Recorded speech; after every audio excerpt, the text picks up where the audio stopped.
Drug और medicine भोजन के अलावा कोई भी पदार्थ होता है जिसको शरीर में प्रवेश किए जाने पर फिजियोलॉजिकल इफेक्ट यानी शारीरिक प्रभाव पड़ता है। ड्रग और मेडिसिन अलग अलग दो चीजें होती हैं, लेकिन अक्सर हम लोग एक ही अर्थ को समझने के लिए दोनों शब्दों का उपयोग करते हैं। लेकिन ड्रग और मेडिसिन के बीच में काफी अंतर होता है। सभी मेडिसिन्स ड्रग्स होती हैं, लेकिन सभी ड्रग्स मेडिसिन्स नहीं होती हैं। उदाहरण के लिए पैरासीटामोल, जिसे एसिटामिनोफेन के रूप में जाना जाता है, एक ड्रग का उदाहरण है। पैरासीटामोल टेबलेट और पैरासीटामोल सिरप मेडिसिन्स के उदाहरण हैं। वहीं दूसरी ओर हीरोइंस, कोकेन्स ऐसी ड्रग्स का उदाहरण है जिसे किसी रोग के इलाज में मेडिसिन के रूप में यूज नहीं किया जाता है। ड्रग और मेडिसिन के बीच अंतर बहुत मामूली और सरल होता है, लेकिन यह अंतर बहुत महत्वपूर्ण होता है।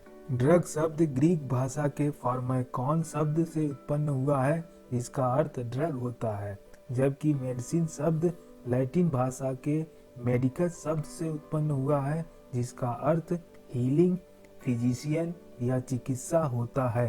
ड्रग्स का उपयोग मेडिसिन यानी दवाओं के लिए, आध्यात्मिक, धार्मिक और मनोरंजन जैसे अलग अलग अवसरों पर उपयोग होता है। मनोरंजन के लिए ड्रग्स चेतना की स्थिति को बदल देता है। ऐसी ड्रग्स अक्सर कुछ नियमों द्वारा अवैध और नियंत्रित होती हैं। ड्रग्स लेने से शरीर पर लाभकारी और हानिकारक दोनों तरह के प्रभाव पड़ सकते हैं। एक आधिकारिक मान्यता प्राप्त ड्रग का स्वास्थ्य पर लाभकारी प्रभाव पड़ता है, जबकि अवैध ड्रग्स का स्वास्थ्य पर विपरीत प्रभाव पड़ता है। मेडिसिन ड्रग की फार्मूलेटेड फॉर्म होती है, जिसमें निश्चित खुराक का उपयोग किसी रोग की रोकथाम और उपचार के लिए किया जाता है। सक्रिय ड्रग के अलावा मेडिसिन में अन्य पदार्थ भी होते हैं जो एक्टिव ड्रग के लिए मीडियम यानी माध्यम और व्हीकल का काम करते हैं। आमतौर पर मेडिसिन का उपयोग कैप्सूल, टेबलेट्स, लिक्विड यानी तरल पदार्थ के रूप में यूज किया जाता है। किसी बीमारी को रोकने के लिए या बीमारी हो जाने पर उसका इलाज करने के लिए शरीर के अलग अलग भागों में अलग अलग दवाओं का उपयोग किया जाता है।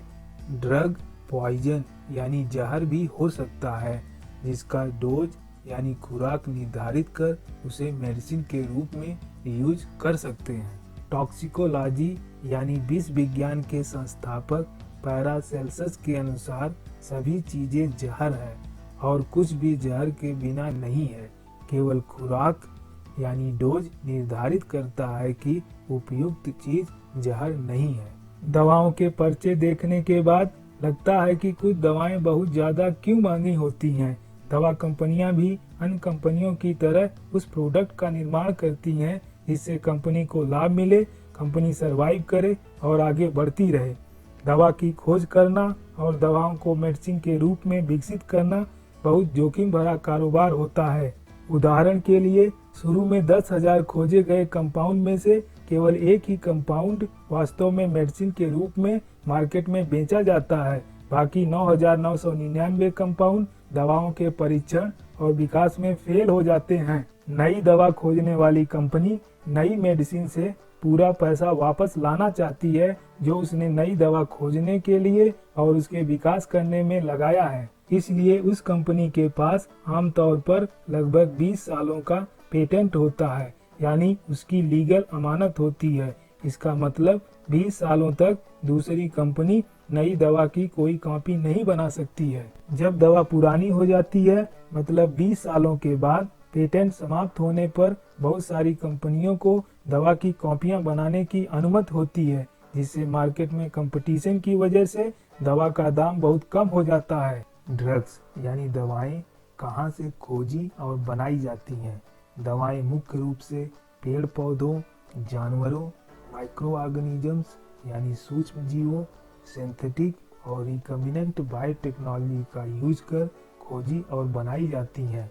वर्जिन के आधार पर यानी दवाइयाँ कहाँ से खोजी गई हैं, उसके आधार पर दवाओं को कई भागों में बांटा गया है।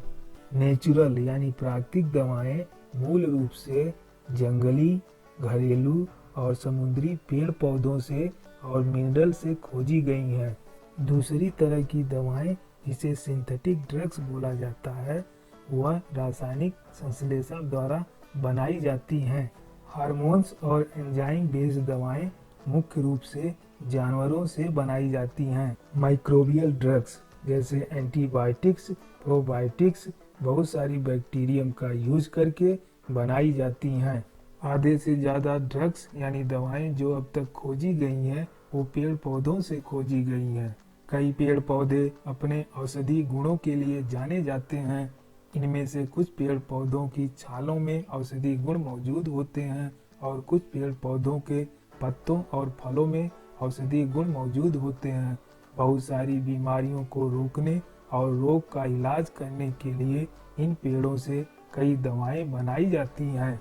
कोरोना महामारी के समय सरकार और साइंस के भरोसे बैठे रहने से अच्छा है कि साफ सुथरा रहने के साथ साथ उन पेड़ पौधों का यूज करते रहना चाहिए जिसके लाभकारी गुणों के बारे में आपको थोड़ा बहुत पहले से पता है। पूरा वीडियो देखने के लिए आप लोगों का धन्यवाद।